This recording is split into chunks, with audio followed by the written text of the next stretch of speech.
À la présidence du Faso, ce mardi 15 avril, le capitaine Ibrahim Traoré a reçu en audience le comité des chefs d'état-major généraux des armées des pays membres de l'AES.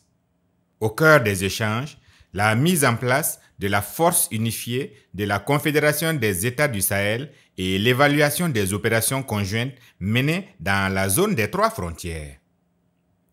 Le général de division Oumar Diarra, chef d'état-major malien, a salué les orientations du chef de l'État, affirmant qu'elles renforcent la détermination des armées à faire face aux menaces terroristes. Le président du Faso, le chef de l'État, qui a bien voulu nous accorder une audience, nous les chefs d'état-major de l'AES, pour permettre de lui faire le compte-rendu des conclusions de notre rencontre. La semaine dernière, il y a les experts sont réunis, donc les chefs d'état-major sont réunis aujourd'hui, faire le compte-rendu de notre rencontre et recueillir ses orientations et ses directives.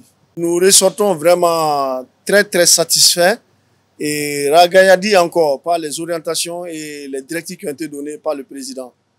Ça nous donne beaucoup d'ardeur encore dans la mise en œuvre de la force unifiée de l'AES. Ça, c'est vraiment l'objet de la rencontre que nous sommes en train de tenir pratiquement depuis 24 heures à Ouagadougou aussi.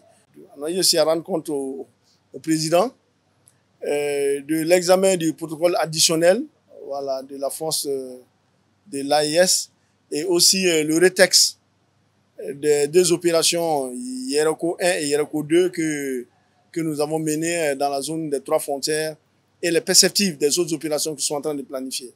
Et pour dire encore que l'AES marche, la force de l'AES marche, en marge de la rencontre des chefs d'état-major des armées de l'AES à Ouagadougou, présentement depuis 48 heures à Bamako, il y a la rencontre des chefs d'état-major de l'armée de l'air de l'AES qui se tient à Bamako actuellement pour mutualiser les moyens aériens en mesure de défendre notre espace commun. Nous sommes dédiés, nous sommes déterminés et pour rassurer comme quoi la force de l'AES est en train de monter en puissance. Les terroristes changent de mode d'action quotidiennement. Et nous venons de recevoir vraiment des orientations très claires avec le président du Faso. Nous aussi, nous montons en puissance et nous nous adaptons à ce mode d'action. Et je puis dire que vraiment la victoire est au bout, au profit des forces de l'AES.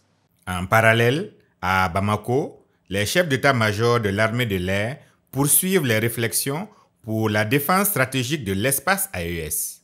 Une étape majeure dans la consolidation d'une défense commune au service de la souveraineté et de la paix au Sahel.